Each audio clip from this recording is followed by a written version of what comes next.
오늘 시험을 치겠습니다. 시험을 치기 전에 이거 우리 10가지 하는 거. 자, 시작. 예.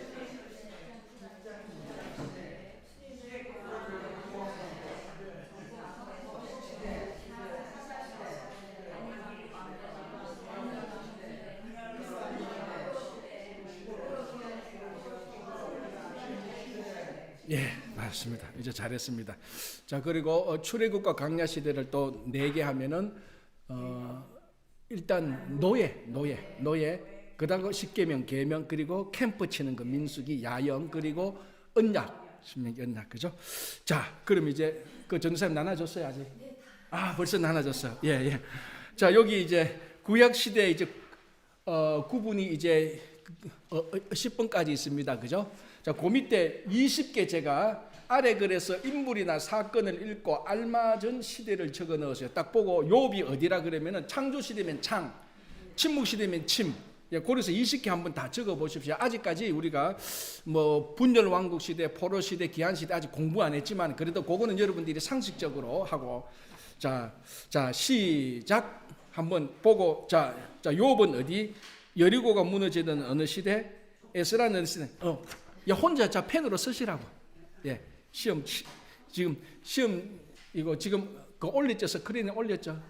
예, 올려주세요. 그래서 그 유튜브 보시는 분들도 요거 한번 올라갈 수 있어요? 예, 유튜브 보시는 분들도 지금 이제 요걸 한번 쳐서 1번부터 20번까지 요 사건 또는 요 사람이 어느 시대에 해당되는지, 그 단일 왕국 시대에 해당되면 단, 포로 시대에 해당되면 포, 사사 시대에 해당되면 사, 그렇게 한번 1번부터 20번 쭉 한번 적어 보시기 바랍니다. 제가 거두어가지고 성적 매기고 그렇게는 안 하는데 예, 한번 쭉 한번 적어 보시고 우리가 같이 한번 그 풀어 보겠습니다. 이제 이것만 잘 알아도 이제 여러분들이 이거를 여러분들이 다 맞췄다, 빼대를 아는 거예요. 그죠? 성경 시대의 큰 흐름을 알 수 있는 거니까. 자, 쉽죠, 그죠? 다 쉬운 것만 했습니다. 예.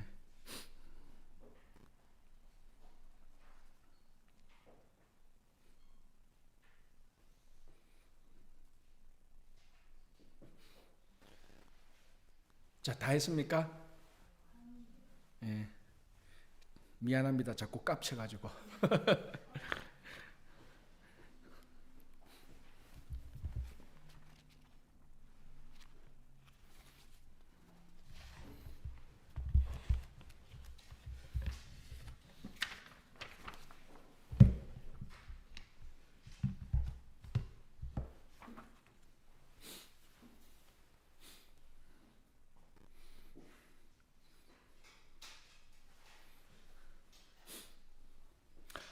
앞에서 보니까 시험 치는 분위기 납니다. 예. 자, 한번 해볼까요? 이제 같이 은치 다 됐죠? 예. 1분 더 드리겠습니다. 1분.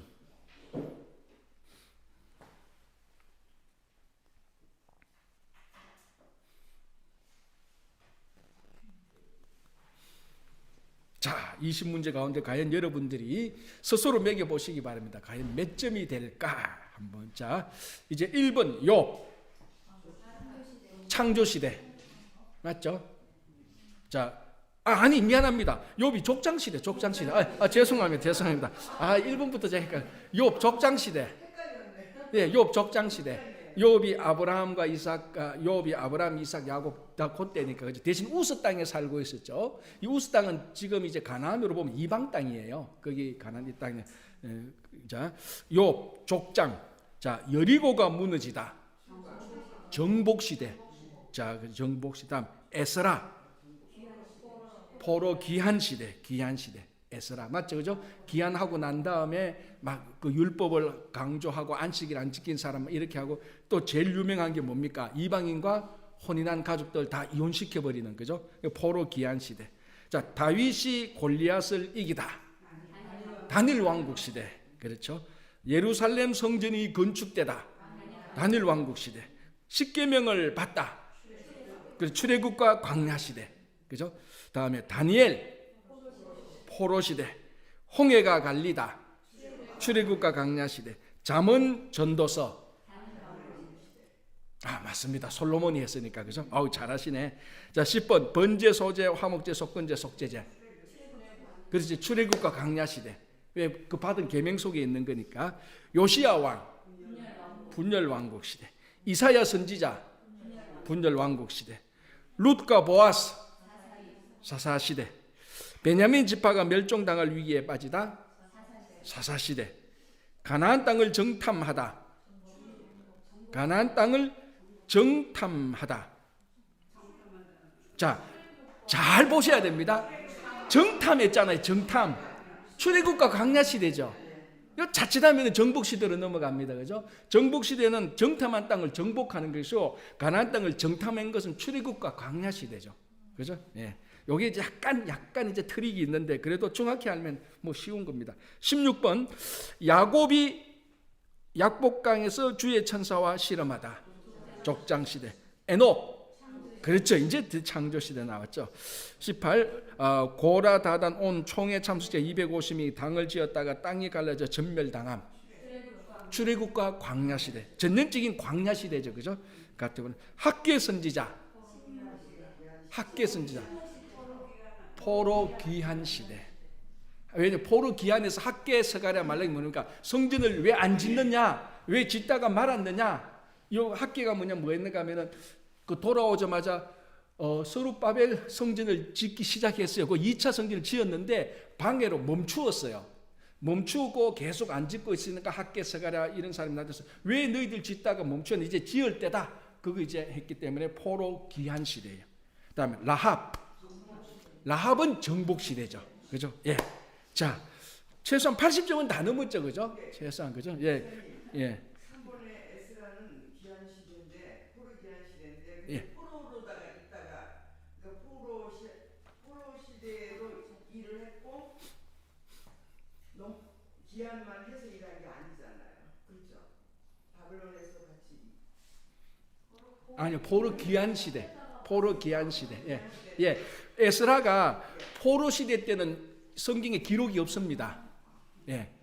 에스라 귀환할 때 물론 권사님 말에 제가 한 대 듣고 아차 할 수 있는 것은 만약에 나이로 따지자면은 혹시 포로 시대 때 있었지 않나. 그런데 그게 나이가 안 맞아질 수 있고 여기서 또 에스라고 말을 할 때는 에스라가 사역한 걸 말하잖아요. 그죠?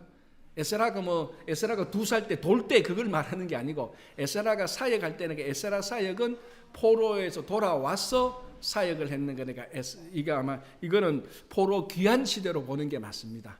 예, 그죠? 예. 자, 혹시 또 다른 질문 해주시기 바랍니다. 예, 쉽죠, 그죠? 예. 이제 뭐 이 정도만 여러분 알면은 거의 빼대가 다 잡은 겁니다. 예, 수고하셨습니다. 자, 이제 우리 책 보겠습니다. 오늘 분열왕국 할 차례죠. 몇 페이지인가 하면은 129페이지죠. 129페이지. 챕터 11 분열왕국.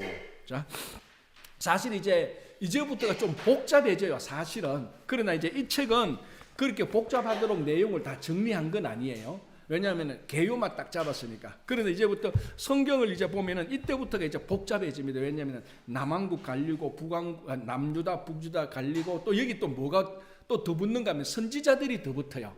이 남유다 선지자인지 북이스라엘 선지자인지 이게 또 그러니까 왕도 있고 그 시대에 또 선지자도 있기 때문에 사실 이제 요 시대가 제일 좀 복잡하고 제가 말씀드렸다시피 남유다 말기 요시야 왕 이후 때 또 왕들 좀 복잡하고 그때가 복잡하고 요런 게 이제 좀 복잡한 게 있는데 근데 평소에 물으면 잘 몰라도 이야기 들으면은 알면은 돼요. 제가 늘 말하듯이 평소에 뭐 똘똘똘똘 다 외우고 있지는 않아도 누가 옆에 가서 얘기하면 얘기가 될 정도로 그래 맞아 그때 왕이 있어서 딱 한 번 딱 들으면 이해될 정도로만 알고 있어도 됩니다. 그죠? 자, 분열왕국 보겠습니다. 분열시대. 자, 이제 우리 그림을 보면 이 왕관이 딱 이제 그 갈라진 이런 내용들이 나오고요. 자, 성경 본문은 열왕기상 12장에서 열왕기하 16장까지 나오고 역대하 10장에서 28장인데 역대하는 북이스라엘의 내용은 없습니다. 남유다 얘기만 있고 열왕기를 보면은 북이스라엘 남유다 얘기가 같이 있습니다. 그래서 사실 역대기는 남유다에 있었던 이야기를 한 번 더 반복을 하는데 똑같이 반복하지는 않아요. 비슷하게 가는데 주로 좀 읽어보면은 남유다의 다윗 왕조를 굉장히 좋게 기록을 하는 게 있어요. 자, 우리가 역사라는 게 그렇잖아요. 어떤 누구한테 들었던 사실도 의견을 예를 들어서 내가 홍길동이 되게 미워하는데 홍길동에 대한 얘기 어떤 사실을 내가 다른 사람한테도 뭔가 모르게 부정적으로 안 좋게 하는 그런 말투가 단어가 나오죠. 그죠?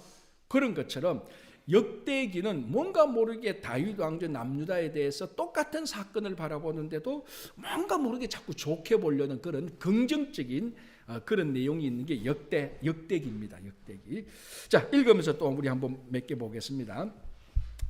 사무엘은 백성들에게 경고했었다. 자, 이게 무슨 말인가 하면은 여기에 이제 사사시대 말기 때 이스라엘 백성의 지도자들이 와서 사무엘이 가서 왕을 주소서라고 했을 때 사실 왕을 달라고 할 때 사무엘도 싫어했고 하나님도 싫어했어요. 그죠? 싫어했지만 하나님께서 준 거예요.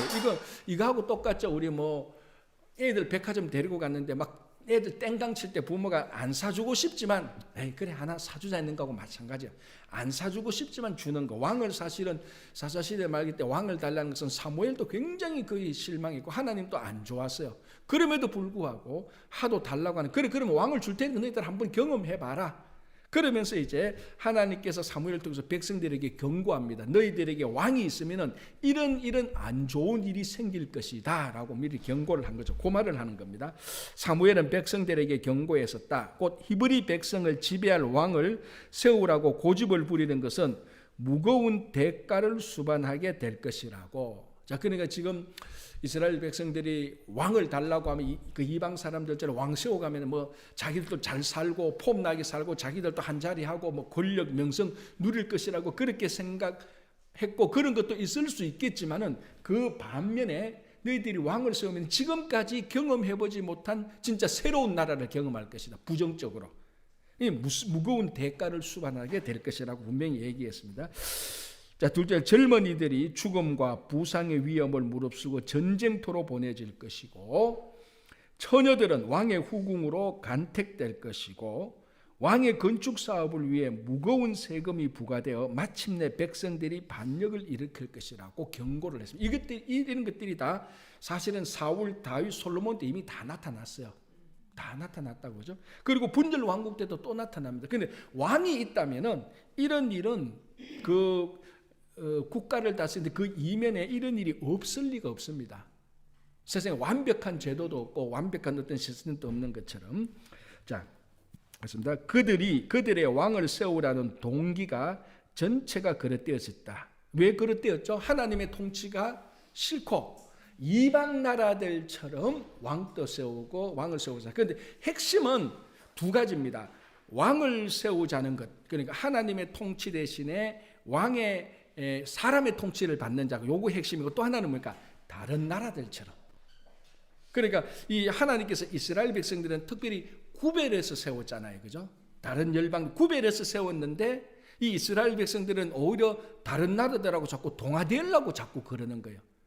원래 하나님께서 아브라함을 선택해서 아브라함의 후손들을 구별해서 우상을 섬기는 여러 민족들과 구별해서 이스라엘 민족들을 다 구별해서 요 민족들이 정말 하나님을 섬기는 이스라엘 백성이고 하나님을 섬기는 백성들은 율법을 잘 지키고 하나님을 섬기는 이렇게 그 모범을 보여줘서 구별을 하려고 딱 했는데 구별했는데 이스라엘 백성들 스스로가 다른 왕처럼 다른 민족처럼 살겠다고 구별성을 자기들이 다 지워버려요. 다 동화되는 겁니다. 요게 이제 잘못이죠. 그러니까 하나님의 통치도 싫고 다른 나라들은 살겠다. 그게 이제 두 가지 핵심인데 그게 나타난 게 왕을 세우는 겁니다. 그렇죠? 자, 다시 볼게요. 그들의 왕을 세우라는 동기는 전체가 그릇되어 있었다. 이스라엘은 헷 족속, 모압 족속, 가나안 족속 및 다른 주변 족속들과 마찬가지로 인간인 왕을 원했다. 그런 과정에 그들은 하늘의 왕 하나님을 거부하고 있었다. 두 가지죠, 그죠? 제가 설명을. 자, 이제 페이지 넘겨보겠습니다. 거듭되는 문제들. 왕관 시대의 첫 세 왕은 이스라엘인들을 위해 얼마간 발전을 이룩했지만 그들의 문제점들을 잔뜩 남겨놨다. 사실은 이 세 왕이 사울, 다윗, 솔로몬이 오면서 국가적으로 발전은 많이 있었어요. 그거는 뭐 분명하니까 다윗 때 엄청난 그 영토를 차지했고 솔로몬 때도 그 영토를 유지하면서 어쨌거나 솔로몬이 외교적인 전략을 많이 했고 가장 부유한 왕국이요. 그래서 많은 나라들이 이 왕조 이 이스라엘에 많이 조공도 바쳤고 좋은 것들이 많이 그 우리가 볼 때 국가적으로 모습을 갖춘 좋은 것들은 분명히 있었습니다. 자, 그러면 그것 말고도 다음에 좋은 것도 있었지만은 국가가 발전됐지만은 다른 문제점들이 많이 있었다는 겁니다. 자, 이제 그걸 한번 보겠습니다. 둘째 줄에 솔로몬 왕을 뒤이어 그의 아들 르호보암이 왕위를 계승했다. 맞죠, 그죠? 자, 사울, 다윗, 솔로몬 요까지 단일 왕국 시대지. 르호보암 때부터 이제 분열이 되는 거죠. 르호보암, 솔로몬의 아들, 그죠? 그걸 말합니다. 자, 솔로몬 왕을 뒤이어 그의 아들 르호보암이 왕위를 계승했다. 르호보암이 권력을 계승한 직후 북쪽의 10지파가 대표를 보내 세금 삭감을 요구했다. 자, 이 무슨 이 얘기인지 알죠? 르호보암이 왕이 되니까 솔로몬 때 왕이었을 때 솔로몬이 이제 나라는 부강했지만 그 이면에 자 여러분 나라가 예를 들어서 그 나라에 건축물이 많았다는 것은 그 이면에 뭡니까? 그만큼 많이 노동력이 제공됐다는 거죠. 우리 역사에도 보면은 그 지금 이집트의 피라미드, 그 이집트의 피라미드를 세우기 위해서 수없이 많은 노동자들이 희생을 했습니다. 그리고 우리가 이제 여행을 가다가 웅장한 건축물을 볼 때 그 이제 건축물의 웅장함을 보는 것도 중요하지만 좀 더 깊이 생각하면 이 건축물을 세우기 위해서 희생되었던 그 수많은 사람들 그런 것도 생각하는 것도 참 의미가 있습니다. 그죠? 이 마찬가지로 예루살렘 성전을 건축하고 나라를 확장할 때 그거 누가 했습니까? 솔로몬 혼자 다 했습니까? 아니죠. 백성들이 다 한 거라고요. 이제 그런 이제 뒷면이 나오니까 백성들이 솔로몬 왕 때는 그래도 뭐 참고 있어서 물론 나중에 하나님께서 솔로몬 왕 때까지는 심판을 보류하셨어요. 그죠? 우리 신앙적으로. 그래서 그 아들 때에 심판을 한다 그랬어요. 기억나죠? 솔로몬이 잘못했을 때 하나님께서 나타나서 너의 아버지 다윗 언약을 기억하여서 너에게는 심판하지 않겠다. 네 아들 때에 심판하겠다 그랬어요. 이게 굉장히 제가 하나님의 자비와 긍휼이라 그랬죠. 왜? 심판을 연기시켜 줬잖아요. 그러면 연기받은 그 당대에 또 잘하면은 또 연기되는 거예요, 하나님은. 그러니까 이게 굉장히 하나님의 심판 연기, 심판 유보 가운데 놀라운 하나님의 은혜가 있는 겁니다. 이 은혜가 뭐냐면 사실은 솔로몬이 잘못했는데 다윗 언약의 근거에서 하나님께서 은혜를 베풀었어요. 요건 이제 우리가 신앙적으로 보는 거예요. 역사적으로 보면은 이제 역사 정치적으로 보면 이제 이런 내용이 나오는 거예요. 그래서 솔로몬이 나라를 넓히고 땅을 차지하고 성전을 세우는데 백성들이 많이 동원되고 세금을 많이 낼 수밖에 없었죠. 그걸 이제 솔로몬 때는 참았어요, 백성들이. 그리고 이제 그 아들 르호보암이 왔을 때 이제 백성들이 이제 그 르호보암이 가가지고 이제 쉽게 말하면 우리 할 일 다 했지 않느냐. 이제 지금 그러니까 지금은 이제 그만큼 전쟁도 안 하고 성전 세우는 일도 다 끝났으니 세금은 그대로다. 세금을 좀 내려달라. 우리가 이만큼 많이 낼 이유가 없잖아요. 사실 합당한 요구가 맞아요. 그리고 이제 우리 노동력도 좀 이제 우리 아들 계속 군대 가고 사역 가는 거 그것도 좀 빼달라. 지금 할 일이 없지 않느냐. 정당한 요구를 했단 말이죠. 르호보암 때. 그러니까 이 르호보암이 이 사람이 이제 우리 말하면 역량이 부족한 왕입니다.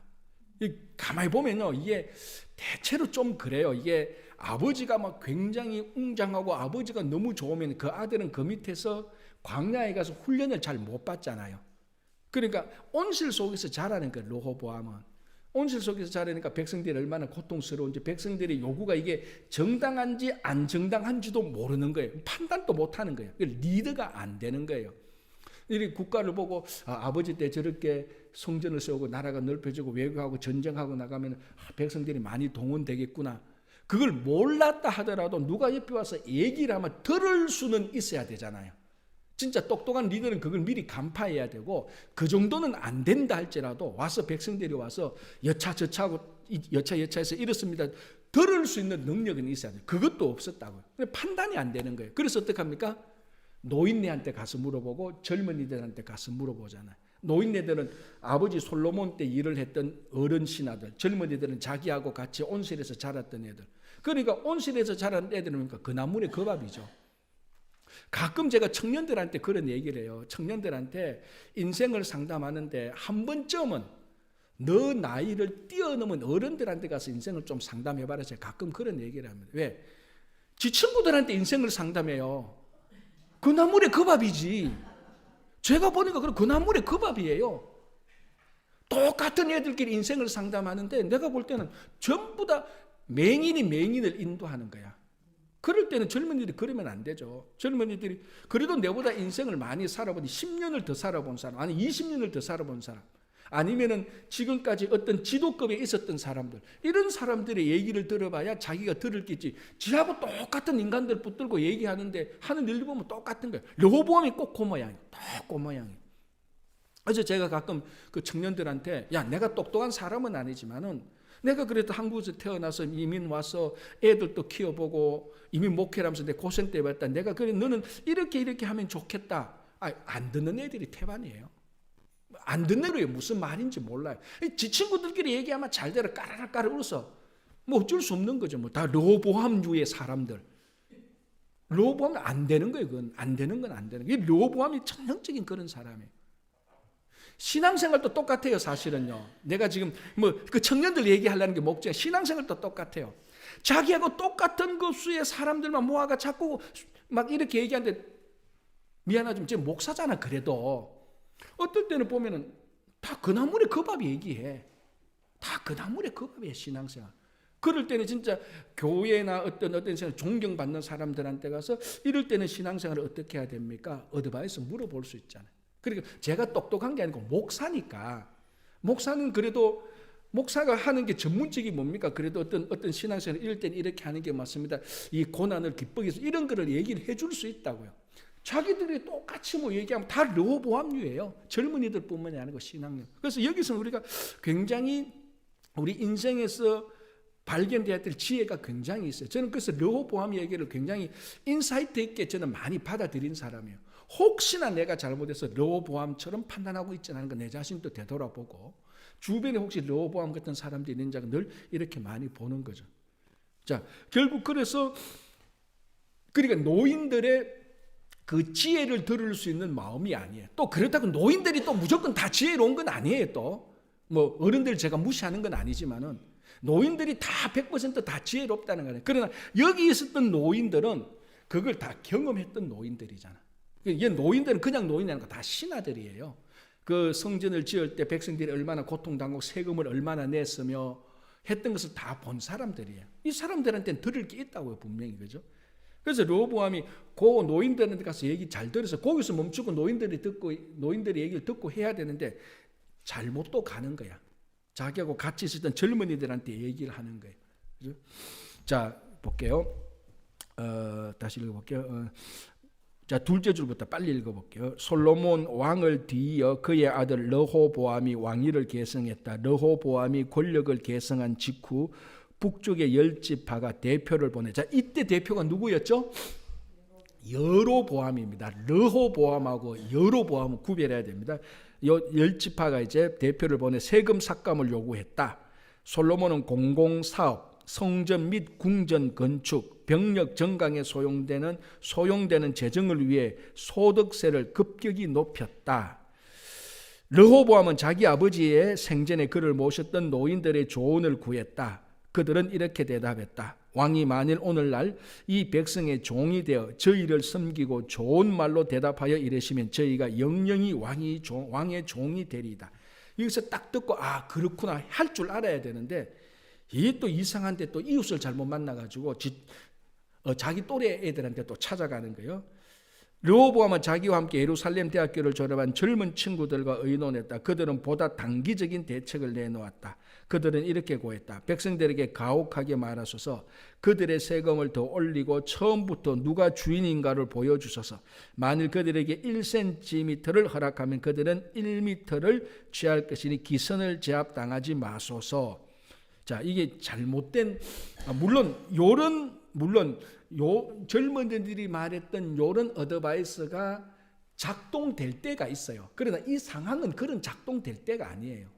이때는 노인의 지혜가 맞는 거예요. 근데 그러니까 이제 판단은 결국 누가 합니까? 판단은 결국 르호보암이 해야 되는 거예요. 이래 얘기를 들어보고 이쪽하고 얘기가 다르잖아요. 그러니까 왕이 될 수 있느냐 없느냐는 여기서 판단을 하느냐 못하느냐 그게 왕입니다. 왕이라는 것은 그러니까 전번에 미국의 어느 대통령이 이렇게 말했습니다. 어느 신문기자가 말했죠. 대통령이 하는 일은 뭡니까? 라고 하는 딱 한마디입니다. 디시전이라고 그랬어요. 대통령은 디시전 외에는 하는 거 없다. 왜냐하면 대통령 주변에 참모들이 많잖아요. 근데 참모들이 다 이렇게 디스커션하면 막 반대되는 얘기 막 한다고요. 이쪽 정적이니까 막 이쪽 공격. 그 대통령 가만히 들어보고 디시전을 하는 거예요. 이렇게 하자. 그게 대통령이 뭐 다른 거 없이 대통령 디시전을 하는 거예요. 그거 디시전 하는 게 리더십입니다. 국가 최고 리더십이에요. 르호보암도 보십시오. 노인의 얘기 들었어요. 젊은이들 얘기 들었어요. 요까지는 잘했어요. 좋아. 우리 젊은이들이 자기 또래 얘기 듣는 것 이거 우리 비난할 필요는 없어요. 이쪽 얘기도 듣고 이쪽 얘기도 양쪽 다 듣는 건 어떻게 보면 균형 잡힌 거예요. 문제는 디시전 할 수 있는 능력이 없는 거예요. 디시전을 못한. 그래서 젊은이 쪽에 갔다가 이제 국가가 쪼개지는 그런 일이 되는 겁니다. 그래서 자, 보세요. 결국은 어찌 되었는가? 르호보암은 노인들의 현명한 충고를 무시함으로써 왕국을 둘로 분열시켰다. 이제 분열 왕국 시대가 되는 거예요. 여기서부터 그죠? 우리가 아는 북쪽의 열 지파는 여로보암에 의해 인도되어 이 여로보암이라는 사람은 사실은 자질이 있는 사람이에요. 원래는 솔로몬 솔로몬 왕조의 감독관이에요. 솔로몬이 딱 보고 여로보암이 똑똑하거든. 그래서 이 발탁돼서 일을 시키는데 잘해요. 인간적으로 능력이 있는 사람이에요. 그래서 나중에 또 이 선지자 만나가지고 또 그 예언을 하잖아요. 너에게 열 지파가 네게로 돌아가겠다. 이제 그런 일을 알고 솔로몬이 또 어떻게 알고 이 여로보암을 핍박하니까 여로보암이 애굽으로 도망갔잖아요. 애굽으로 도망갔다가 솔로몬이 죽으니까 다시 와서 오니까 이 열 지파가 여로보암을 옹리해서 르호보암 왕에게 우리의 대언자가 되어서 얘기해 주십시오. 그러니까 여로보암이 가서 르호보암에게 이런 얘기를 하니까 르호보암이 노하니까 열 지파가 여로보암을 옹립해서 나라가 나뉘어져 버린 겁니다. 이런 과정을 쭉 보면 여로보암은 인간적으로 신앙적으로는 아니지만은 인간적으로는 르호보암보다 자질이 뛰어난 사람이에요. 이렇게 쭉 보면. 그래서 여로보암을 중심으로 열 지파, 북쪽의 열 지파, 르호보암을 중심으로 남쪽의 두 지파 유다와 베냐민에서 이제 분열 왕국 시대로 들어가는 겁니다. 우리가 아는 그죠? 자, 볼게요. 다시 읽어볼게요. 결국은 어찌 되었는가? 르호보암은 노인의 현명한 충고를 무시함으로써 왕국을 둘로 분열시켰다. 북쪽의 열 지파는 여로보암에 의해 인도되어 그들의 세금으로 경쟁적인 왕국을 세웠다. 자, 할만하잖아요. 우리 열 지파인데 이제 우리 세금 르호보암이 안 내고 우리가 우리끼리 세금 내면은 우리도 국가 만들 수 있다는 거죠. 충분히 그렇게 되잖아요. 그래서 자기들이 세금 내어서 왕국을 하나 세우는 겁니다. 그 다음에 르호보암을 위해 세금을 징수하려고 노력한 사람들은 나중에 죽임을 당했다. 이게 뭔가 하면은 이제 열 지파가 올라갔는데 이게 르호보암이 얼마나 센스가 없는가 하면 열 지파가 올라갔는데 감독 아도람이라는 사람을 이 르호보암이 여로보암 열 지파에게 세금 받아오라고 보내요. 그리고 어떻게 하면 아도람이 거기서 죽는 거죠. 그러니까 이런 걸 쭉 볼 때 르호보암이라는 사람은 근본적으로 리더가 되면 안 되는 사람이에요. 상황 판단을 못 하는 거예요. 상황 판단을. 아니 지금 세금 문제로 열 지파가 화가 나가지고 지금 그 나라를 쓰고 있는데 거기 가서 세금 내놔라고 말하니 이게 말이 되겠습니까 이게? 그러니까 아직까지도 르호보암은 자기 착각에 빠지거든요. 자기가 뭐 명령에서 내리면 저 열 지파가 다 받고 자기 명령 다 듣고 세금 줄게요 그렇게 할 것을 착각하고 있다고. 그러니까 나라가 나뉘어질 수밖에 없는 거죠, 그죠? 자 이제 여기 상황에서 이제 우리는 다시 신앙으로 돌아가서 하나님께서 말씀하신 대로 솔로몬에게 너 아들 대에 너는 말고 너 당대에 내게 심판을 주겠다는 것이 이제 이루어지는 겁니다. 그래서 나라가 나뉘어지는 거죠. 자, 거기 열왕기상 12장에 이야기가 자세히 설명되어 있다. 분열 시대의 다음 2세기 동안 이 두 히브리 왕국은 우방이라기보다는 적국이 있다. 그러니까 이게 참 가족이 원수되면은 원수보다 더 원수가 그런 원수도 없습니다. 자, 우리나라 한국도 그렇죠. 남한 북한이 원래 한민족인데 지금 다 적국이 되어 있어요. 어쨌거나 제가 뭐 정치적으로 말하는 게 아니고 여기도 좀 남유다 북이스라엘이 나누어져서 이제 서로 적국이 되어 버린 겁니다. 그죠? 자, 이제 그래서 이제 분열 왕국 시대로 들어갑니다. 이제 우리가 이제 이거 특급 구약 간통하는 이제 흐름이 여기에서 요 사건. 자, 잘 보십시오. 그러면은 사사 시대에서 왕국 시대로 넘어갈 때는 누가 있었습니까? 사무엘 선지자가 있었고 백성들이 왕을 요구했었습니다. 그죠? 그래서 사사 시대에서 왕정으로 넘어갔습니다.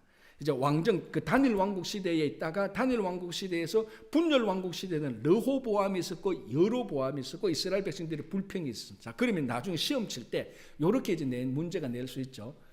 시험 친다니까 다 고개를 다 아니, 예를 들자면 그렇다면 시험 문제 1번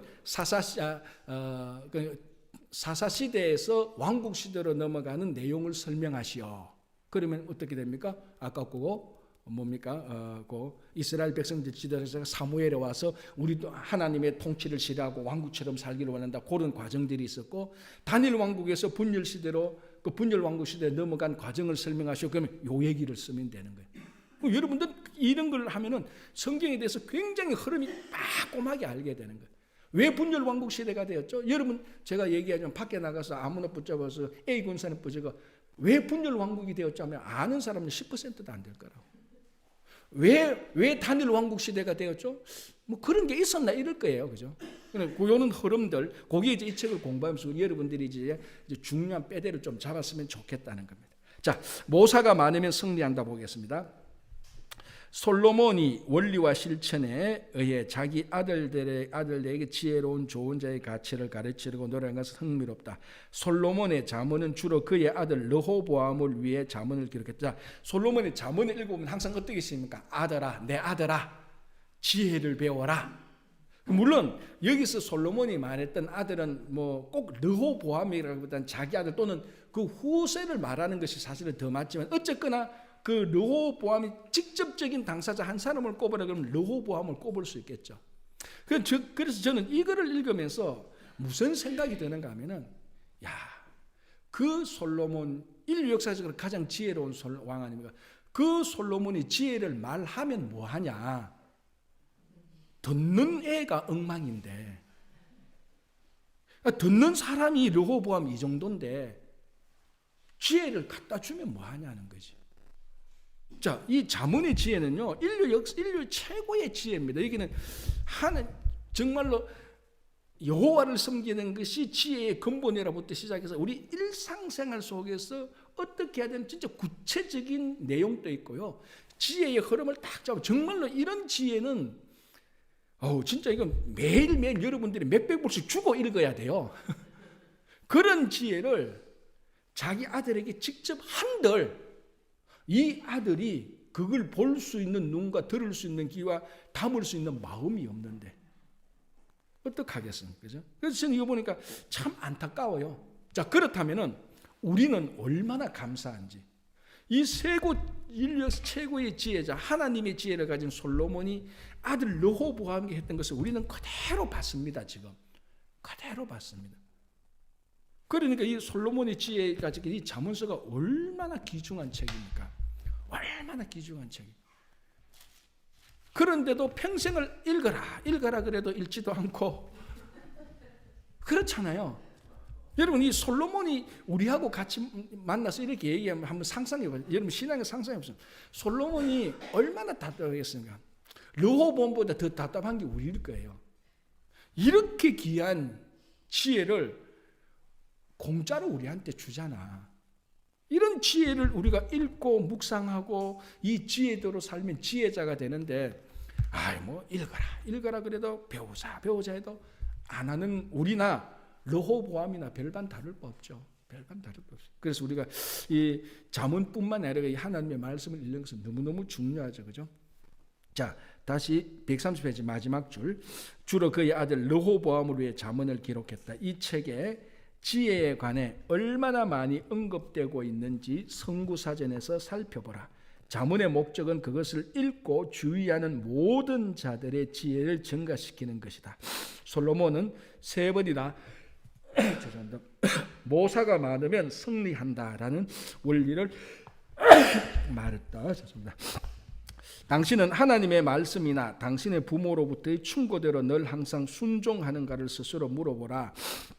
아무도 당신의 대답은 그렇게 하지 못한다일 것이다. 하나님은 선한 교사이지만 옳은 바를 항상 우리에게 간단히 말씀하시지는 않는다. 때때로 하나님은 보여주심으로 우리에게 말씀하신다. 하나님은 우리의 선택에 따른 결과를 통해 의사소통을 하신다. 르호보암은 지혜롭지 못한 조언에 귀를 기울임으로써 왕국의 분열을 초래하고 말았다. 북쪽의 10지파는 이제 나중에 보면 아수르의 망학이죠. 아수르에 의해 분산되어 아직도 세상에 널리 퍼졌다. 이게 뭔가 하면은 자 이제 BC 722년에 망합니다. 북이스라엘은. 그리고 남유다는 BC 586년 또는 87년에 망합니다. 그걸 뭐 계산해 587년이라 합시다. 한 180년 더 있다가 망하죠. 바벨론에 의해서. 그런데 이 북쪽에 의해서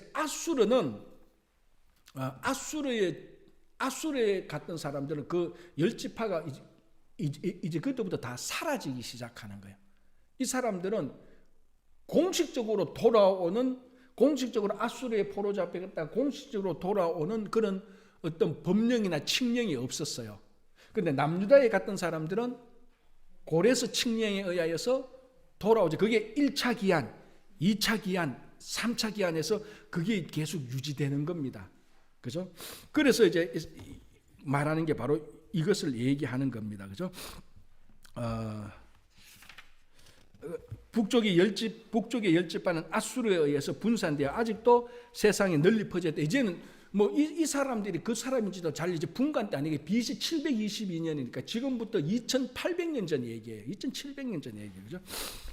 자, 주께서 자기 왕국을 세우시고 땅의 사면으로부터 자기 백성을 모으시기 위해 돌아오기까지는 히브리 지파가 다시 연합되지 못할 것이다. 이게 나중에 에스겔서에 나오는 거고요. 자, 지혜의 근원은 하나님이시며 경외함으로 구하는 자들에게 하나님은 값없이 은사를 나누어 주신다. 어떤 때는 지혜로운 상담자들을 통해 하나님의 생각이 전달된다. 자기의 아들과 성경을 통해 하나님은 우리에게 분명하고 확실하게 말씀하신다.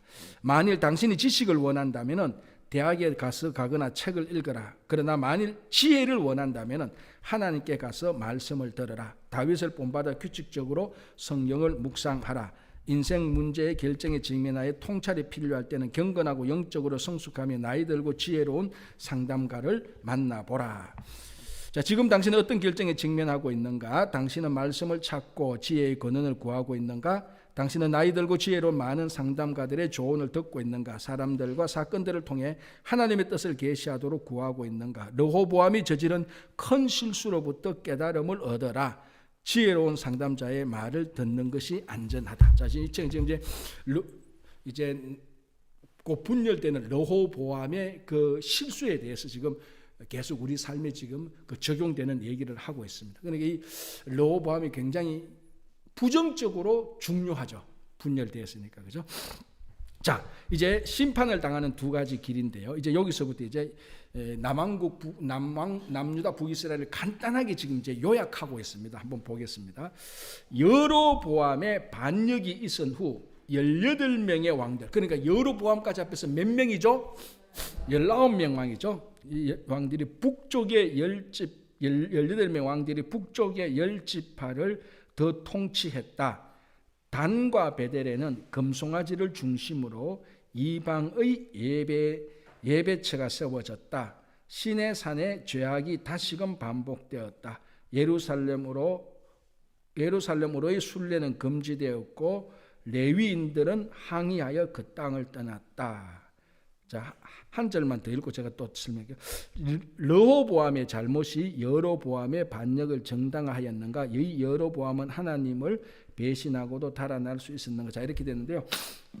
이제 여기서 이제 분열이 되잖아요. 북이스라엘과 남유다 분열인데 전체적으로 한번 보고 계속 가겠습니다. 요거 한번 보시기 바랍니다. 제가 나눠준 거 그거 올려주시고요.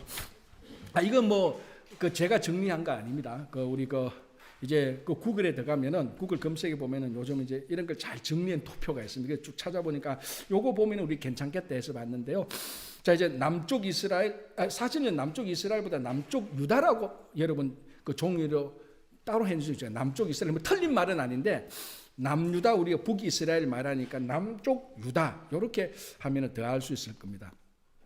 자, 1번부터 20번까지 남쪽에는 몇 명의 왕이 있었죠? 20명. 자, 북쪽은 1번부터 19명 왕. 그죠? 있었죠. 그죠? 자, 요 두 개를 보면은 요 표가 잘 해놨는 게 어느 왕은 남유다의 어느 왕은 북왕의 어느 왕 때 왕이 되었다. 여기에 대해서 잘 알아보기 쉽게 됐어요. 자, 예를 볼까요? 남유다의 두 번째 왕 아비암 보겠습니다. 북여로보암 18년에 왕이 되는 겁니다. 그러니까 남쪽의 이 왕 때 북쪽의 왕은 누군가 쉽게 알아볼 수 있죠, 그죠? 자, 이제 이렇게 해서 북이스라엘입니다. 자, 북이스라엘의 특징을 요거 보면은 왕조가 있잖아요. 제가 전번에 얘기했죠. 왕조가 몇 개 있습니까? 9개 왕조가 있습니다. 이게 좋은 겁니까? 안 좋은 겁니까? 이게 굉장히 안 좋은 거죠. 왕조가 바뀐다는 것은 곱게 정권을 내려주는 게 없죠. 다 전쟁, 혁명이라기보다 전쟁, 반역, 배신, 숙청, 몰살. 그래서 왕조가 바뀔 때마다 엄청 피비린내가 납니다. 북이스라엘은 왕조가 9개 왕조인데요. 한 명이 왕조인 사람도 있습니다. 자, 볼까요? 제3왕조 5번 시므리 며칠? 7일. 웃기잖아요. 왕이 7일인데 왕조도 7일이야. 아마 이게 제가 알기로는요, 역사적으로 제일 짧은 왕조일 거예요. 인류 역사적으로. 왕조가 섰는데 7일 만에 끝나는 왕조는 없어요. 왜냐하면 왕이 한 번 제가 왕조를 세웠는데 7일 만에 시므리가 시들어 버렸어요, 진짜로. 그래서 7일 만에 왕이 되고 왕조도 끝나요. 이런 비참한, 그래서 시므리가 결국은 자살해요. 이런 것도 있고. 자, 제6왕조를 보시기 바랍니다. 살룸 1개월. 참, 1개월 또 우스운데 7일짜리가 있으니까 덜 우스운 거예요, 이게. 그리고 18번 왕 제8왕조 베가 한 명의 왕인데 그래도 20년이에요. 그래도 한 명. 제9왕조 호세아 9. 자, 이 호세아는 선지자 호세아하고 완전히 다른 사람입니다. 9년 7위. 이렇게 해서 왕조가 9개나 있습니다. 이게 나라가 완전히 엉망이란 거죠. 그런데 남쪽에는 왕조의 표시가 없어요. 왜? 다 다윗 왕조 하나밖에 없으니까. 그죠? 그래서 이걸 보고 사실은 여러분 여기서 10지파가 북쪽에 갔고 남쪽에 2지파가 있으면 우리 민주주의식으로 말하면 정통성은 북이스라엘에 있다라고 말합니다. 우리 민주주의식. 왜냐면 사람이 더 많으니까.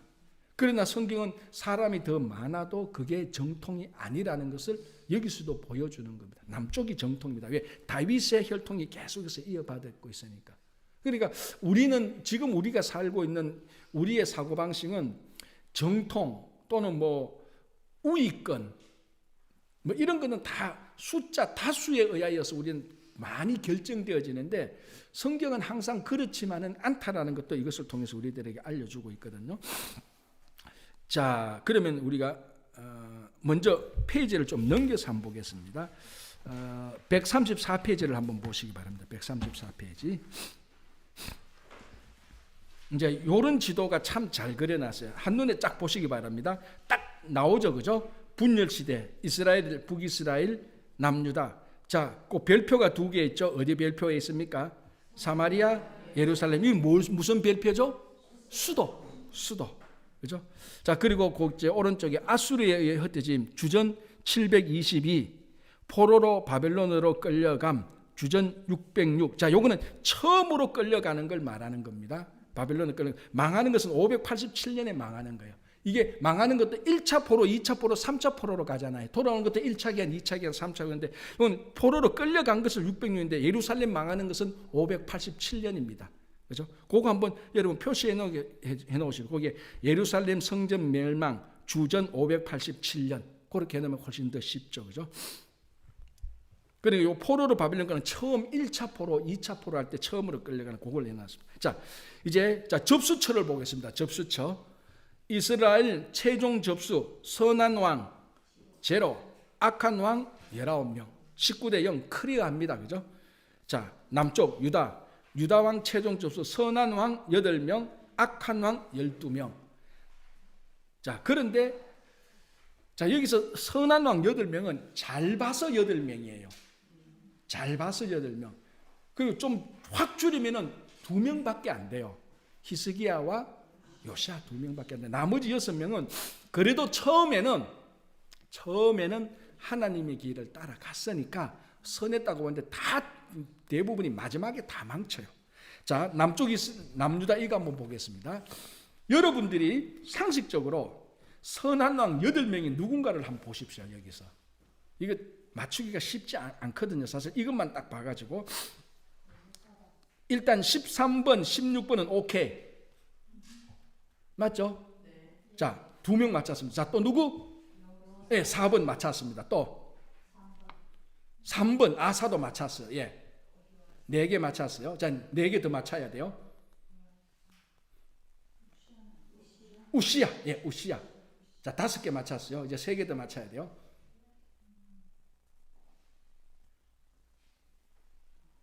8, 9, 10, 11. 8, 9, 10, 11. 요아스, 우시야, 요아스, 아마사, 우시야, 요담. 그래도 선한 왕. 자, 쭉 정리할게요. 3번, 4번, 8번, 9번, 10번, 11번, 13번, 16번. 16번으로 끝납니다. 예. 자, 다시 할게요. 3, 4, 8, 9, 10, 11, 13, 16. 8명. 그러나 뭐 앞에 나머지 6명은 선과 악이 같이 있습니다. 같이 있음에도 불구하고 한때 다윗의 길을 걸어갔거나 그래도 계획을 했기 때문에 그걸 보고 좋게 보는 거예요. 우리 열왕기도 보면은 마지막에는 잘못했죠. 우시야 같은 경우는요, 마지막에 엄청나게 잘못했습니다. 그래도 앞에 잘했으니까 잘한 걸로 보는 거예요. 그래서 이 책에서도 그러니까 폭 좀 더 넓은 의미에서 선한 왕 8명으로 주는 거예요. 점수를 후하게 준 거예요, 사실은. 그죠? 악한 왕 12명, 그렇게 해서 20명 최종 접수. 이렇게 해서 딱 정리가 되는 겁니다. 그래서 여러분 이 표를 뭐 구글에 있지만 그래도 이렇게 카페에서 이렇게 딱 보면 표가 좀 훨씬 더 잘 이제 나타나는데, 자, 이거 한번 보십시오. 대체로 왕이 다스린 연도를 한번 보시기 바랍니다. 남쪽은 17년, 물론 남쪽에도 짧은 게 있어요. 3년, 2년 또 있어요. 아몬 2년, 이런 것도 있지만, 자, 북쪽을 보시기 바랍니다. 나답 2년 2번에, 4번 엘라 2년, 5번 시므리 7일. 그래도 제사 왕조 오므리 왕조는 좀 좋았어요. 오므리 왕조가 제일 컸어요. 오므리 아합 아시아 요런. 그리고 쭉 내려가다 보면은 스가랴 6개월, 살룸 1개월, 버가히야 2년, 베가는 좀 나고 호시아 9년. 그러니까 굉장히 짧아요. 이게 북이스라엘이 굉장히 험하겠다는 것이 요것만 딱 가만히 보면은 많이 알 수 있어요. 그리고 왕조가 바뀔 때마다 다 피살당해요. 나답 같은 경우는 바사에서 피살당하고 시므리 자살하고, 엘라 같은 경우에는 4번의 엘라 같은 경우는 시므리에서 피살당하고, 그 9번의 요람 같은 경우는 예후에 의해서 죽고, 왕조 바뀔 때마다 14번의 스가랴는 살룸에 의해서 죽고, 15번 살룸은 머나임, 다 16번에 의해서 죽고, 그리고 왕조 바뀔 때마다 그 밑에 살아면서 죽고 죽이는 거예요. 이게 한 180년 동안 일어난 북이스라엘의 흔적들입니다. 자, 제가 왜 이렇게 하냐, 이런 비참한 역사가 어디에서 일어났느냐? 전부 다 여로보암의 길을 다 따라가는 거예요. 싹 그줄 다 알잖아요. 그죠? 여로보암의 길을 따라가서 다 하나님 앞에 한 명도 19명이 다 완전히 다 하나님 앞에 마음이 한 명도 안 들었던 요런, 그래서 요런 이제 134배 이런 그림이 주어지는 겁니다. 자, 다시 한번 이제 읽어보겠습니다. 132페이지. 심판을 당하는 두 가지 길. 아까 첫 번째 패라그래프 읽고 두 번째, 르호보암의 잘못이 여로보암의 반역을 정당화하였는가? 여로보암은 하나님을 배신하고도 달아날 수 있었는데, 이게 열왕기상 14장을 보면요, 여로보암이 10지파를 세우고 나라를 세우잖아요. 성경은 그것을 하나님을 배신했다고 표현을 하고 있어요. 정확히 배신이라는 단어를 쓰고 있어요.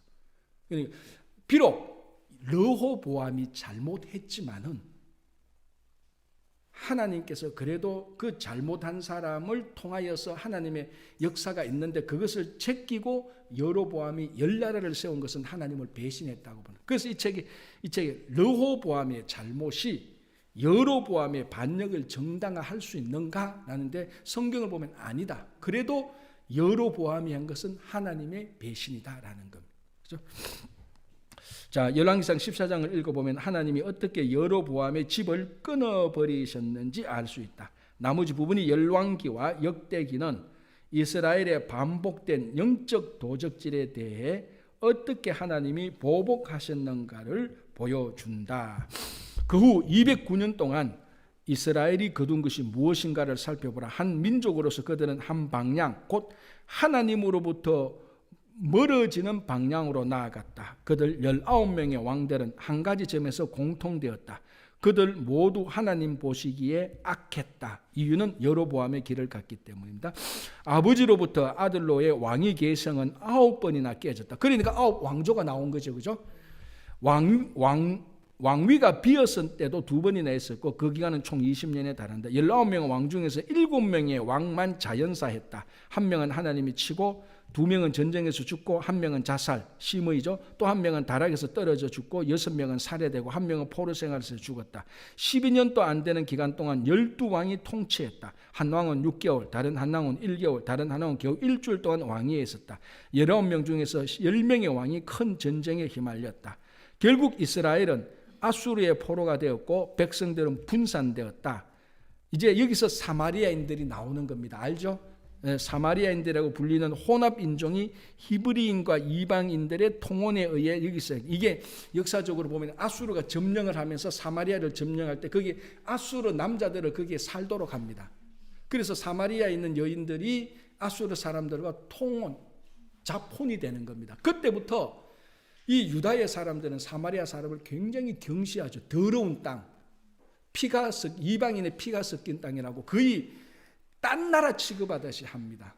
그때 이제 그래서 우리가 신약 성경에 보면은 사람들은 이 사마리아가 그 지도를 보면 중간에 있어요. 그러니까 북쪽에서 갈릴리에서 예루살렘 온, 갈릴리가 북쪽에 있고 예루살렘 남쪽, 이 중간에 사마리아가 있습니다. 그러니까 갈릴리에서 예루살렘 올 때 사마리아를 통과하지 않고 삥 둘러서 갑니다. 산지로. 왜? 이 땅은 더러운 땅이니까. 그 땅에 경건한 유대 남자들이 땅에 발을 닿는 즉시에 부정해진다고 그렇게까지 생각을 한 거예요. 예루살렘에서 갈릴리 올라갈 때 삥 둘러가고. 그런데 이 길을 가로질러 간 사람이 있었죠. 누구? 예수님. 그 길을 가로질러 가잖아요. 가로질러 가서 그게 이제 오래된 그 사마리아인의 그 정오, 멸시에 대해서 예수님께서 화해를 하시는 그런 내용이, 그 기원이 이제 여기에 나오는 겁니다. 그 기원이. 자, 그래서 말을 하고요. 다음에 이제 그 밑에 보겠습니다. 분열 후에 유대 역사는 다소 안정적이었다. 이 왕국에서는 20명의 통치자 모두가 다윗 왕의 후손이었다. 그러나 단지 8명의 왕들만 하나님으로부터 좋은 평가를 받았다. 다 좋은 평가는 아니에요. 좋은 평가를 받은 부분이 있었다. 이게 사실은 더 정확해요. 하나님으로부터 좋은 평가를 받은 부분이 있었다. 각 왕의 통치 기간 동안 주어진 형벌과 보상에 대한 기록을 열왕기하와 역대기에서 읽어보라. 여러분, 요거는 되게 재밌어요. 한번 읽어보세요. 우리나라 조선시대 역사만큼 재밌어요. 이때가. 자, 이 역사를 보면요, 우리나라 조선시대 역사가 되게 좀 말하면 좀 이상한데 재밌어요. 보면은 그 왕과 왕비 사이, 후궁 사이, 여인들의 질투, 또 왕들이 그 왕자들 간에 왕을 하려고 했던 것, 또 왕권과 신권, 또 당파, 온갖 게 모든 게 다 들어있는 게 우리나라 조선시대 역사예요. 보면은 되게, 그러니까 진짜 어떤 드라마를 써도 조선시대 역사만큼 드라마를 잘 쓸 수 있을까 할 만큼 진짜 거기에는 많은 이야기가 있었던 게 우리나라 조선시대인데 거기에 걸맞지 않게 있었던 게 이 열왕기하 역대기에 읽어보면 그만큼 조선시대 역사만큼 길게 자세하게는 안 썼지만요. 읽어보면 굉장히 드라마틱하게 되어 있어요. 딱 하나 차이. 조선시대는 뭐 하나님이 어떻고 이런 건 없습니다. 그러니까 열왕기 역대기에 남왕국 구왕국 읽어보면 늘 바라보고 있는 한 눈이 있죠. 여호와의 눈. 그러니까 일련 이제 관점이 다르죠. 우리 성경을 볼 때는 구속사로 보는 것이고, 뭐 조선시대는 일반사로 보면 되는 것인데, 어쨌거나 열왕기 역대기를 한번 읽어보시기 바랍니다. 오, 이거 일단은 재밌다. 무조건 재밌어요. 일단은 재밌다. 2단은 그런 2단이 아니고 두 번째는 하나님께서 역사를 이렇게 통해서 역사하시네. 그 흐름 속에서 하나님의 역사를 볼 수 있는 그런 신앙의 좋은 그 관점도 생길 수 있는 거죠. 자, 감동시키는 자들 한번 보겠습니다. 하나님은 이 두 왕국에게 충분히 경고하셨다. 분열 왕국 시기에 모두 합해 30명의 선지자들이 여호와 메시지. 이제 여기 약간 이제 또 복잡하게 들어가는데 일단 먼저 어디를 보는가 하면요. 페이지를 넘겨가지고 138페이지를 한번 보시기 바랍니다. 138페이지.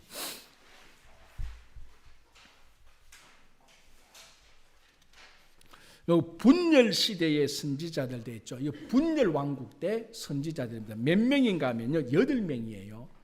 자, 보세요. 북이스라엘에 누가 있었죠? 아모스와 호세아. 남유다에 요엘, 미가, 이사야. 그리고 에돔에 누구요? 오바다. 그리고 니느웨에 누구요? 요나. 그 몇 명이에요? 7명인데 왜 목사는 왜 8명이라고 말해요? 나훔이 있어요. 여기는 안 나오는데 나훔. 니느웨로 말하는 나훔.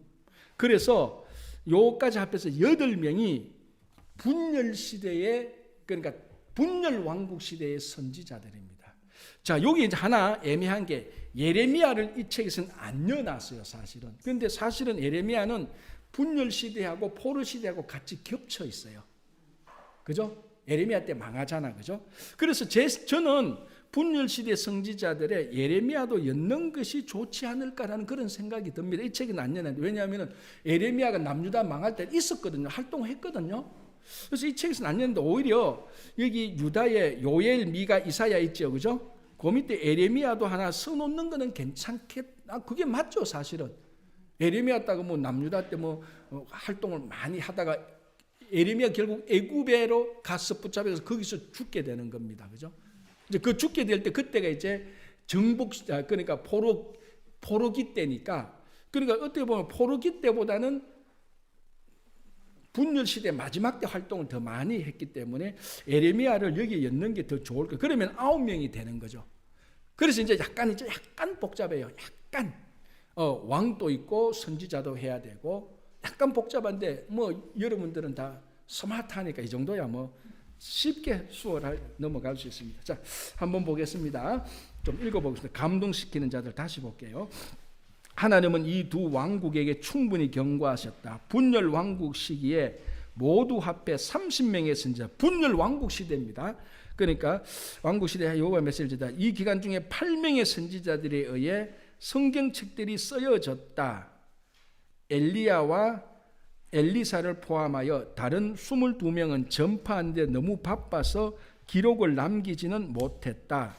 동시에 3명의 선지자들은 외국 선교사로 활동했다. 누구죠? 에돔에 있던 오바댜, 아수르에서는 요나, 아수르에서 요나와 나훔이 활동했죠. 그죠? 자, 하나님은 자신에게 등을 돌린 자들에게 계속하여 거룩한 용서를 베풀어 주셨다. 회개하기를 거절한 자들에게는 그 결과가 명확히 나타났다. 선지자들의 설교는 이중의 기대를 담고 있었다. 백성들을 향한 하나님의 기대와 하나님에 대한 백성의 기대였다. 자, 선지자를 보면 일단은 하나님의 메시지가 내려오는 겁니다. 그죠? 그래서 백성들을 향한 하나님의 기대, 하나님에 대한 백성의 기대, 이건 하나님에 대한 백성의 기대는 전부 다 자기 탐욕이죠. 하나님이 이렇게 해줬으면 좋겠다, 저렇게 해주면 그런 것들입니다. 이들 하나님의 대변자들은 장차 도래할 하나님의 왕국에 대한 예언만큼이나 아니 오히려 그 이상으로 자기들 세대의 잘못에 대해 말했다. 자, 이게 이제 지금까지 있지 않았던 새로운 인물들이 나타나는 그게 바로 선지자들이죠. 자, 지금까지 보십시오. 우리가 사사도 있었고 왕도 있었는데 이제 자, 그 앞에 제사장도 있었죠. 그죠? 제사장은 뭐 우리가 그 모세 시대 출애굽 강야 다 제사장이 계속 있어 왔습니다. 그죠?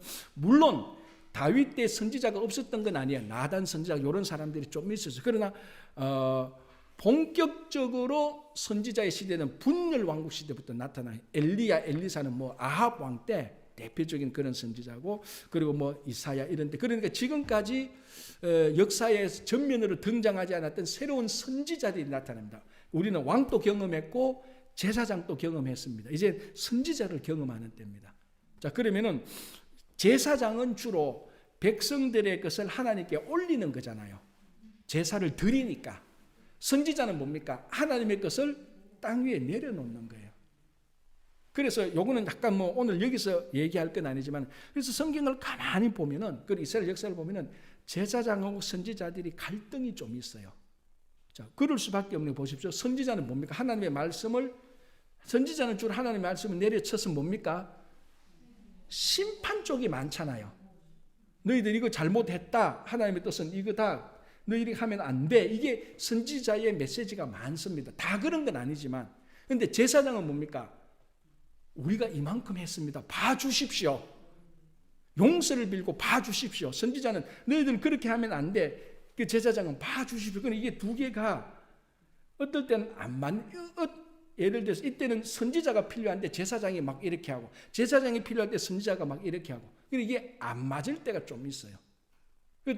그래서 우리 삶도 똑같잖아요. 신앙의 삶도. 어떨 때는 우리가 제사장적인 삶을 살아야 될 때도 있고, 어떨 때는 선지자적인 삶을 살아야 될 때도 있습니다. 우리 스스로도 그죠? 우리가 하나님께 기도할 때는 제사장적으로 기도하지만 말씀을 들을 때는 그 선지자의 말씀을 듣는 것처럼 그렇게 들어야 되는 거죠. 그래서 이제 특별하게 이제 선지자들이 나타나는 것을 제가 얘기하는 겁니다. 선지자들. 자, 다시 볼게요. 선지자들의 설교는 아닙니다. 그 밑에 패러그래프. 하나님은 구약의 포도원에서 열매를 기대하셨다. 이게 하나님께서 이제 좋은 포도나무 열매를 기대했는데 덜 포도나무를 맺고 막 그런 거죠. 그죠? 하늘의 농부이신 하나님은 선지자들을 양육하여 지각 있는 민족으로 하여금 책임을 절감하게 하셨다. 선지자들은 고통받는 자들을 위로해 주는 동시에 시온에서 편히 있는 자들이 고통을 받겠다. 자, 이제 또 하나는, 그럼 선지자들이 모든 다 책망은 했느냐? 그거 아닙니다. 말씀을 통하여서 많이 위로도 한 거예요. 이사야 40장 보면은 너희는 내 백성을 위로하라, 위로하라, 위로하라. 그러니까 우리가 선지자들이 말씀을 통해서 우리들이 책망만 한 것이 아니고 말씀을 통해서 우리들에게 많이 위로한 것이에요. 어쨌든 선지자는 하늘에서부터 땅에서 내려오는 쪽이에요. 자, 그러면 보십시오. 그럼 제사장은 우리들한테 좋은 것만 얘기했냐? 아니잖아요. 우리들이 잘못을 하나님께 고백하잖아요. 하나님, 이 백성들이 이렇게 잘못했습니다. 고백하는 거예요. 그러니까 제사장에도 보면은 우리들을 잘 위로하는 것도 있고 감싸주는 것도 있고 우리들의 잘못을 홀딱 벗겨가지고 하나님께 내려놓는 것도 있어요. 선지자도 똑같습니다. 말씀으로 치는 것도 있고 말씀으로 잘 보담아주는 것도 있어요. 그러니까 어떻게 가만히 보면은 선지자에게 있는 사역이나 제사자에 있는 사역이 둘 다 같이 있는 거예요. 제사장 또 백성들을 막 감싸줬다가 잘못하면은 이거 잘못한 거 하나님께 드러내고 용서하고, 선지자들 또 백성들이 잘못하면 막 책망했다 백성들이 너무 어렵고 힘들면은 말씀으로 잘 위로해주고, 그게 같이 있는 거예요. 그러나 이제 어떨 때는 이 두 개가 핀트가 안 맞을 때는 이제 또 서로 또 갈등할 때가 있다는 것도 있습니다. 자, 다시 볼게요. 그 밑에 패러그래프. 선지자들은 이스라엘을 위한 창조자의 민족적 소명을 선포했다. 그 백성이 하나님의 계획을 성취시키지 못했기 때문에 그 민족은 창조주의 신임을 얻지 못했다. 분명한 말과 예정을 사용하면서 선지자들은 낮추어진 하나님의 표준을 높이려고 노력했다. 자, 여기 분명한 말과 예정을 사용하면서 선지자들이 말만 했을까요? 바디랭귀지도 했잖아요. 하도 말을 하니까 안 들으니까 뭐 이사가는 신용도 내보내고, 특히 에스겔 같은 경우는 뭐 괴이한 행동을 합니다. 머리카락도 막 끊고 뭐 오른쪽으로 눕고 왼쪽으로 며칠간 누웠다가, 우리가 지금 보면은 거의 정신병원에 가야 될 만큼 아주 괴이한 행동을 해요. 다행인 게, 이건 개인적인 약간 다른 얘기인데, 다행인 게 지금 그런 진짜 선지자가 나타났다면은 나는 못 알아볼 것 같아요. 저 같은 사람은. 다행인 게 그런 선지자 안 나타나니까 참 다행인 것 같아요. 지금 그런 선지자 나타나면 저 같은 사람은 저 선지자 아니라고 그랬을 거예요. 저도. 그러니까 제가 이 시대에 안 태어나고 지금 태어난 게 다행인 것 같아요. 여러분 에스겔 읽어보면, 이사야 읽어보십시오. 하도 말을 하니까 안 들으니까 몸으로 보여잖아요. 막 이사야 같은 거는 뭡니까? 그 짐 싸서 막 가기도 하고, 또 뭡니까? 호세아 같은 경우는 하나님께서 애를 놓아서 이름을 지어서 보여주는 거예요. 그러니까 말과 예정, 말로 선포하는 것이 주된 목적입니다. 그럼에도 불구하고 어떨 때는 말이 안 될 때는 실제적인 삶의 바디랭귀지나 삶을 통하여서 하나님의 메시지를 전달했던 그런 선지자들입니다. 그러니까 이 선지자들이 하나님의 말씀을 받아서 백성들한테 전할 때, 그대로 전할 때 이 선지자들의 그 내적인 괴로움, 왜냐하면 이거 전하면 백성들이 안 좋아하는 것도 있거든요. 그 괴로움이 이제 많이 있었던 거죠. 그럼 말로 하면 안 되니까 자기 삶을 보여주고. 그런데 보십시오. 선지자들이 말을 하니까 안 들어서 보여주는 바디랭귀지나 자기 삶이 편한 겁니까? 괴로운 것입니까? 다 괴로운 것이에요. 왜 안 들으니까 괴로운 삶의 모습이 나타나는 겁니다. 그죠? 그런 것을 감당했던 사람이 선지자들이에요.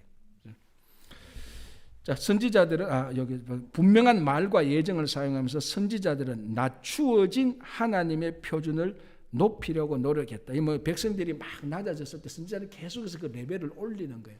그리고 이게 선지자들이 가지고 있는 리더십의 어려움이 이겁니다. 자, 여러분 이거 어떤 공동체나 여러분 가정도 똑같잖아요. 어머니가 자식들 보면은 기대치가 있잖아요. 우리 자식들이 이만큼 좋았으면 좋겠는데, 애들은 못 미칠 때 그 기준을 올리려고 부모가 많이 노력하잖아요. 그거하고 똑같습니다. 어떤 한 공동체의 수준이 떨어졌을 때 좋은 지도자는 욕을 얻어먹으면서까지도 그 공동체 수준을 올리도록 하는 거예요. 그런데 대부분은 그 당시는 그런 지도자는 다 욕을 얻어먹어요. 많이 쫓겨나요 또. 근데 나중에 보면은 항상 뒷북치죠. 그 선지자가 옳았네. 근데 그 선지자는 자기들이 이미 다 죽였어. 다 죽였어. 이 굉장히 반복된. 그래서 유명한 말이 있잖아요. 백성들이 자기 돌로 선지자를 쳐서 죽입니다. 그리고 지나고 난 다음에 그 돌을 모아서 비석을 세운다 그러잖아요. 얼마나 선지자를 쓰고, 그러니까 좋은 선지자가 그런 거예요. 그러니까 나쁜 선지자는 어떻게 합니까? 백성들한테 인기만 얻으면 돼요. 그래서 파퓰리즘이라는 게 나와요. 정치가들도 똑같은 게 사실 어떻게 보면은 진짜 좋은 정치가는 자기 나라와 국가를 위해서 좋은 정책을 내놓는 거예요. 이 정책을 내놓으면 백성들은 안 좋아하겠지만 이 정책대로 살아야 우리 국가와 민족이 좋아진다라고 진짜 솔직하게 내어놓는 정치가, 그 사람이 진짜 좋은 정치가인데, 그 좋은 정치가를 알아볼 수 있는 백성이 있다면 그 나라는 진짜 좋은 나라예요. 그런데 백성이 그 좋은 정치가의 좋은 법안을 못 알아보면 욕하는 거죠. 다 한 세대 지나고 난 다음에 그 말이 맞네. too late. 선지자들도 똑같았습니다. 모든 공동체 지도자들도. 그래서 제가 볼 때는 지도자들이 진짜 조심해야 될 거는 우리 흔히 말하는 파퓰리즘, 백성들한테 인기 얻으려고 좋은 거 막 하는. 그래서 아르헨티나 다 망했잖아요. 남미 중미가 망한 게 다 그거예요. 백성들한테 나중에 잘 해주고 또 표 얻어야지. 그 다음 또 당선되니까. 그러다가 그 정책을 쓰면 안 되는데 일단은 백성들 표를 얻어 하다가 나라 막 망하는 거예요. 그 다음에는 구제불능입니다. 진짜 좋은 정치가, 내가 지금 욕을 얻어먹더라도 이 나라를 위해서는 이렇게 해야 되겠다. 뭐 어렵지. 제가 괜히 어렵게 했는데 자식 교육시키는 건 똑같아요. 자식이 이렇게 하면은 안 된다고 하면은 레벨을 올려야 돼요. 그 자식한테 좋은 소리 들으려고 네 하나님대로 마음대로 하면 다 스포일 되는 거죠. 그게 다 스포일 되는 거하고 똑같아요. 선지자들의 고민이 바로 그거였습니다. 여기서 그래서 뭐라고 하면 그 만일 선지자들은 낮추어진 하나님의 표준을 높이려고 노력했다. 백성들이 하나님의 표준을 자꾸 낮추는 거예요. 하나님은 율법을 줘서 이 율법대로 너희들이 지켜야 다른 이방 민족들하고 구별되어서 우뚝 솟아서 구별된 민족으로서 우뚝 솟아서 다른 열방 민족들이 이스라엘을 보고 하나님을 보도록 해놨는데 거짓 선지자들은 전부 다 레벨을 다 낮추잖아요.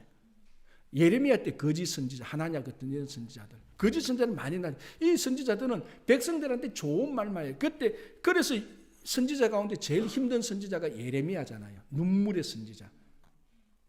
그때 거짓 선지자들이 다 나눠서 뭐라 합니까? 아니다, 하나님은 우리를 지켜줄 것이다. 하나님이 우리를 망하게 하는 거 아니야. 하나님 우리에게 힘을 주고 용기를 줄 것이다. 그러면서 자기들은 타락한 생활을 다 하고, 예레미야는 뭐라고 하니까 아니다, 이렇게 하면 망한다 계속해도 안 되니까 하나님께서 우리가 이번에는 바벨론에게 포로 당해야 된다. 그리고 포로 당했다가 다시 거듭나야 된다. 그런 메시지잖아요. 그거 누가 좋아하겠습니까? 나도 그 당시에 있었다면 나도 예레미야 편 안 들어요. 저 같은 사람도. 무슨 소리, 우리는 희망을 주고 용기를 줘야지. 당신 같은 사람 사꾼 목자라고 저는 그렇게 했을 거라고.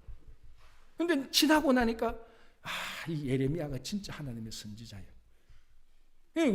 이걸 볼 수 있는 눈과 마음, 그러니까 좋은 지도자만 있다고 해서 국가가 다 성공하는 것은 아니더라고요. 제가 역사를 보니까, 성경도 보니까 그렇더라고요.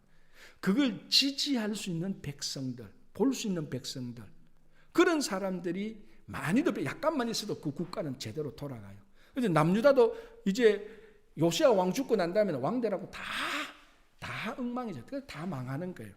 그래서 여기서 선지자들이 만일 유대인이 하나님의 선지자들은 그들의 낮추어진 표준을 높이려고 노력했다.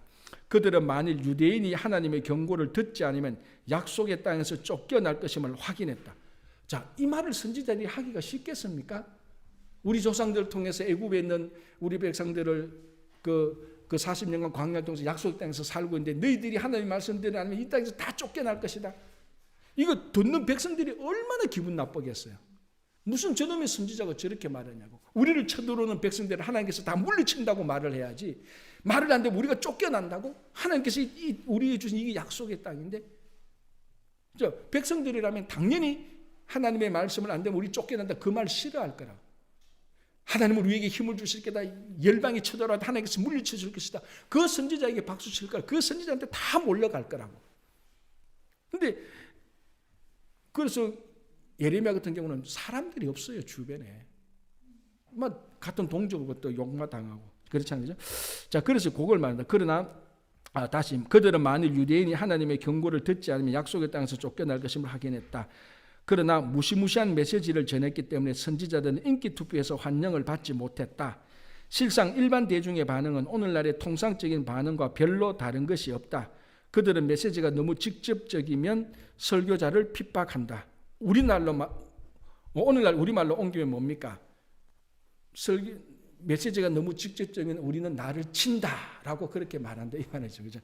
너무 직접적이면 설교자를 핍박. 왜냐하면 또 선지자들이 직접적으로 말을 안 하면 못 알아들어요. 못 알아듣는. 어떨 때 이제 이건 약간 다른. 제가 목사니까 설교자죠. 설교자가 어떨 때는 어떨 때는 설교자가 저도 설교를 고상하게 하고 싶어요. 고개를 하고 싶은데 어떤 때는 고상하고 고개를 하면 못 알아들어요. 그냥 딱 부러지게 얘기해야 돼요. 요건 잘못된 거다. 요렇게 하면 됩니다. 딱 얘기해줘야 듣지. 고상하게 말하면 긴가 민가 해도 되는지 안 해도 되는지 못 알아듣는. 그래서 이 예레미야 같은 경우는 직접적으로 그대로 딱 알아듣도록 얘기하는 거예요. 그러니까 그게 이스라엘 백성들한테 부담이 되는 거예요. 지금 그걸 얘기하는 거예요. 그래서 너무 직접적이면 설교자를 핍박한다. 그런데 하나님께 대한 선지자들의 신앙과 충성은 두 히브리 왕국의 불신앙과 불충을 강조할 뿐이었다. 유다에서는 비록 짧은 기간에나마 회개와 부흥이 있었던 것이 사실. 이게 언제 때입니까? 히스기야하고 요시야 때죠. 근데 이게 한 번씩 이렇게 할 때 작동이 되는 겁니다. 히스기야 때도 막 회개하고 요시야 때는 막 말씀에서 진짜 회개하죠. 그때 이제는 어떤 상황이 되는지 다 이게 회복이 됩니다. 자, 한번 보시기 바랍니다. 여러분 여기에 남유다 왕들을 한번 보시기 바랍니다. 남유다 왕들 12번 누구죠? 아하스. 자, 그리고 13번이 누구요? 14번이 누구예요? 자, 여기서 여러분 뭘 알 수 있습니까? 아하스하고 므낫세가요, 남유다 왕에서 제일 악한 왕 두 사람이 므낫세하고 아하스예요. 두 명 뽑으라면. 그건 누굽니까? 히스기야의 아들과 히스기야의 아버지예요. 히스기야는 그 중간에 끼었다고. 그런데 히스기야하고 요시야는요, 가장 개혁을 하고 하나님께 회개하고 부응했던 왕이에요. 그래서 이 역사를 가면 사실은 13번 히스기야, 12번 아하스. 이 아하스는 굉장히 악했던데 아하스의 아버지 요담은 또 그래도 좀 괜찮았어요. 그러니까 이 히스기야를 가만히 보면요, 중간에 끼있는데 아버지가 이렇게 악했고 나중에 아들도 악하게 돼요. 근데 히스기야는 또 다시 굉장히 그 요시야와 함께 같이 굉장히 하나님 앞에서 잠시 동안 부흥을 일으킨. 그래서 이거를 보면서 약간 또 별도의 이야기지만 아버지가 어떻다고 해서 아들이 꼭 그렇게 된다, 그건 환경적인 자기가 핑계를 대는 거예요. 아하스는 굉장히 악했던 사람입니다. 그런데 히스기야는 가장 선한 왕이고 이때 잠시 회개하고 부흥을 일으켜요. 이제 나중에 요시야 왕 때도 이제 그렇게 되는 거죠. 아몬도 나쁜 왕이에요. 아몬도 나쁜 왕이고 나중에 그 요시야 왕 세 명이 다 왕 됐는데 다 별볼 없어요. 자 보십시오. 17번 여호와아스, 요시야 왕의 둘째 아들이라고 되어 있죠. 요 둘째 아들이 먼저 왕이 되죠.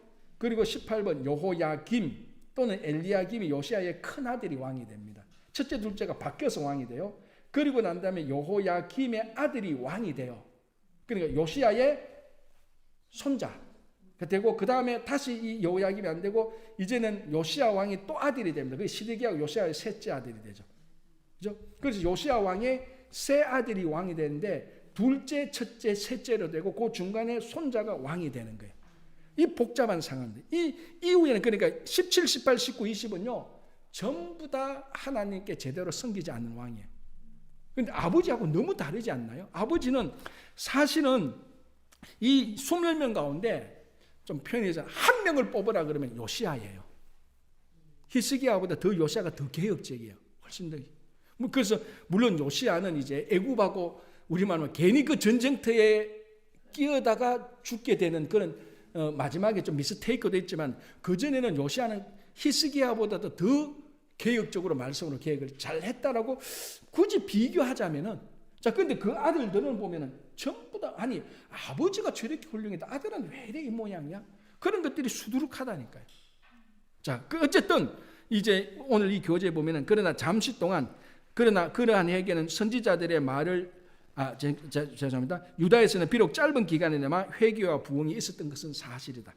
대신 북이스라엘에서는 한 번도 없습니다. 이런 일이. 19명 다 아웃. 자, 그러한 회개는 주로 선지자들의 말을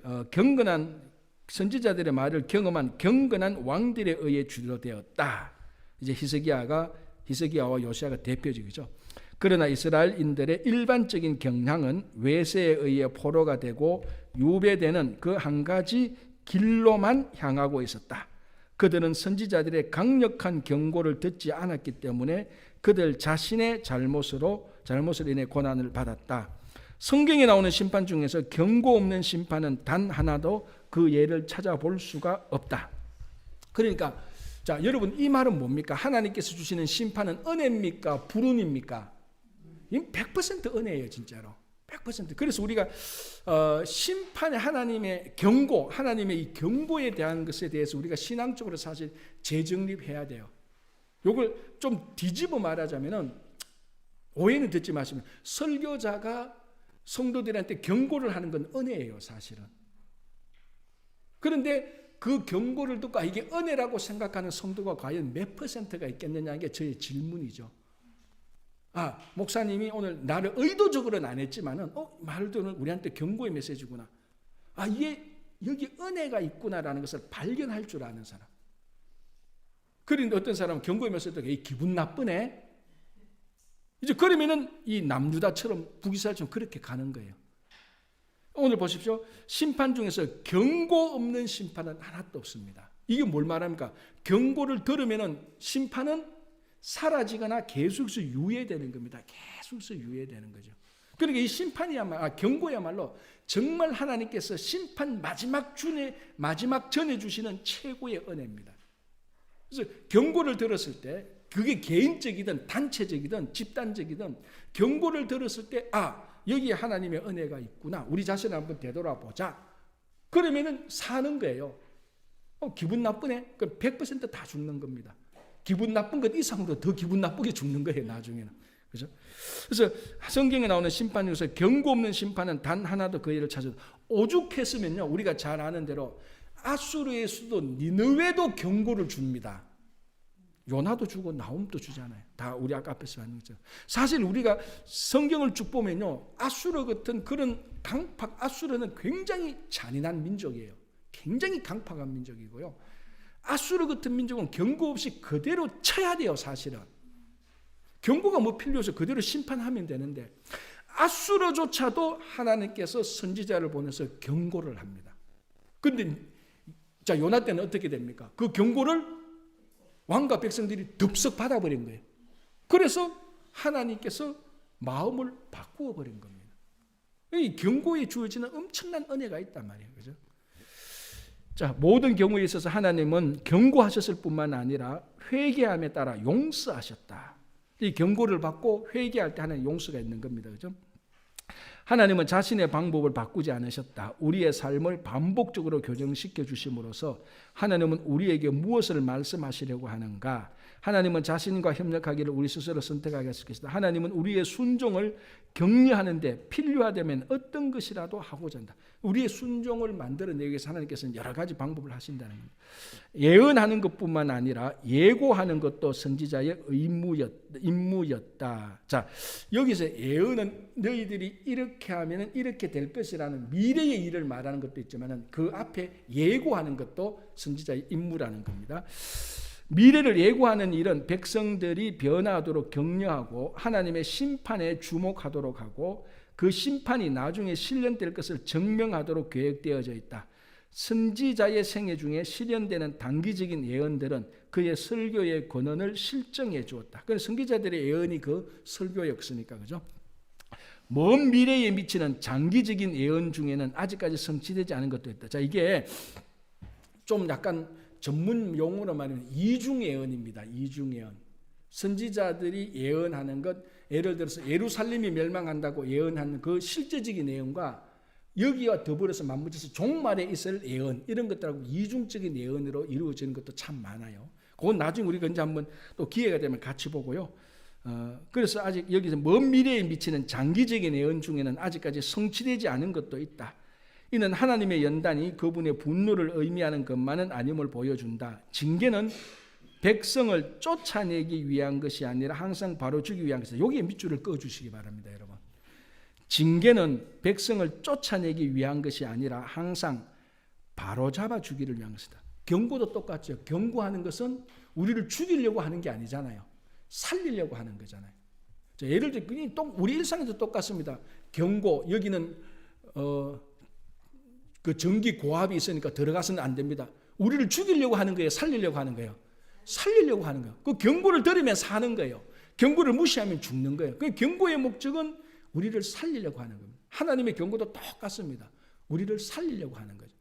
그 경고를 듣고 잘못했구나, 그거 하면 안 되구나 하면 사는 것이고, 기분 나쁘네. 그런데 뭐 고압 볼트가 있다고? 내 가는 길에 왜 고압 볼트 기분 나쁘냐고 들어가면은 끝나는 거예요. 그래요. 경고를 들으면 사는 거예요. 근데 경고를 듣는다고 해서 자존심 상하는 건 아니잖아요. 그죠? 그게 이제 어떤 사람은 경고하면 내가 왜 이제 그건 이상하게 이제 엉뚱한 자존심, 그게 이제 사람 망칠 수도 있는 거죠. 자, 다시 보겠습니다. 먼 미래 그 중간에 오늘날 징계는 백성을 쫓아내기 위한 것이 아니라 항상 바로잡아주기 위한 것이었다. 오늘날 하나님이 택하신 원래의 선민은 세계 도처에 흩어져 있다. 그러나 하나님은 이스라엘을 위한 영광스러운 미래를 예비해 놓으셨다. 구약시대의 하나님의 백성을 위한 최선, 역시 미래의 메시아 왕국에서 임할 것이다. 그 왕국은 신약에서보다 구약에서 훨씬 더 자세히 묘사되거든. 이게 이제 구약에 뭐 하나님의 나라, 왕국, 성전 이런 것들이 자세히 더 잘 묘사되어 있다는 바로 그런 의미입니다. 자, 오늘 우리 여기까지만 하고요. 다음 주에는 여기 나타난 선지자들에 대해서 우리가 좀 같이 보겠습니다. 이제 새로운 인물도 아까 나타났는데 요 사람들은 좀 이제 범위가 많으니까 또 우리 구약을 나누면은 율법과 선지자로 나뉘어지잖아요. 크게 보면요. 그러니까 이 선지자들도 굉장히 중요한 인물인데 다음 주에 우리가 약간 좀 더 자세히 보도록 하겠습니다. 네, 기도하고 오늘 여기까지 하고 기도하고 마치겠습니다.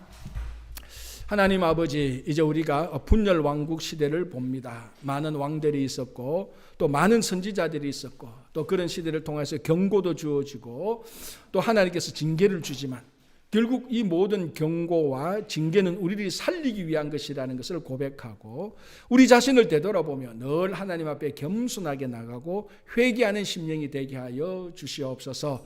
그래서 아버지 하나님, 우리가 함께 섬기는 교회와 우리 각 가정의 자녀들과 또 우리 기도에 주님께서 늘 함께 하시고 우리 이런 말씀을 들으면서 우리가 더 많이 성숙하고 변화되고 자라는 신앙이 되게 하여 주시옵소서. 돌아가는 발걸음도 주님 지켜주실 것을 믿으며 예수님 이름으로 기도합니다.